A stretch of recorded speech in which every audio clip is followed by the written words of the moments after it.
사람은 앞모습을 꾸밉니다. 화장하지요, 머리를 꾸미지요. 이 모든 것은 정면에 나타나는 앞모습입니다. 여러분, 뒷모습은 거짓말을 못합니다. 뒷모습은 정직합니다. 뒷모습은 단순하고 소박합니다. 오늘 본문 말씀에서 예수님은 성전에 기도하러 온 두 사람의 모습을 보여줍니다.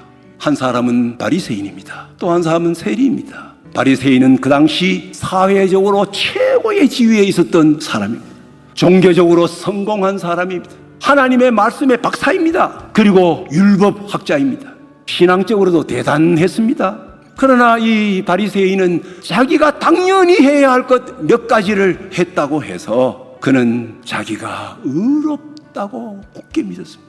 그런데 이 바리새인은 왜 성전에 기도하러 왔을까요? 자기의 의를 자랑하기 위해서 나온 것이지요. 자기가 얼마나 신앙생활 잘하는 걸 시위하러 온 거예요. 이 바리새인은 자기가 의롭다고 믿고 그렇게 교회에 나왔지만, 그러나 이 바리새인은 빛이 없어요. 하나님이 필요 없어. 그러니까 어두운 가운데 있으니 자기 그림자를 보지 못하는 거예요. 우리가 그림자를 보려고 하면 빛이 비쳐야만 내 그림자를 볼 수가 있는 거예요.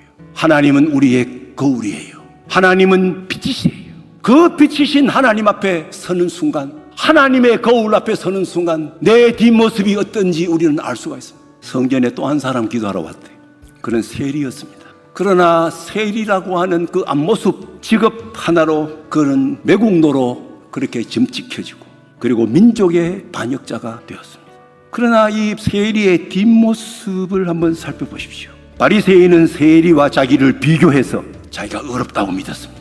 그러나 세리는 자기 자신을 바리새인과 비교하지 않았습니다. 절대자시시오 온전하시고 완전하신 하나님과 자기를 비교했습니다.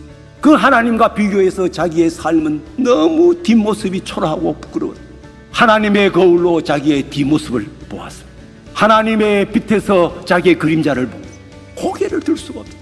길게 기도할 수가 없었습니다. 오직 하나님께 단 한마디: 하나님이여 불쌍히 여기소서, 자비를 베푸소서. 의지할 것은 하나님의 사랑, 하나님의 용서, 하나님의 은혜 외에는 구할 것이 없었습니다. 여러분, 이 세리의 뒷모습이 얼마나 아름답습니까? 영적 생활이란 하나님의 거울로 끊임없이 자기의 뒷모습을 보고, 끊임없이 하나님의 빛 앞에서 자기의 그림자를 보고, 하나님의 자비, 하나님의 용서, 십자가의 은혜를 죽을 때까지 구하는 것입니다. 이런 세리와 같은 신앙인, 그런 신앙인들이 교회에 필요합니다. 저는 신앙인으로 살고 신앙인으로 죽고 싶습니다. 이것이 저의 신앙의 현 주소입니다.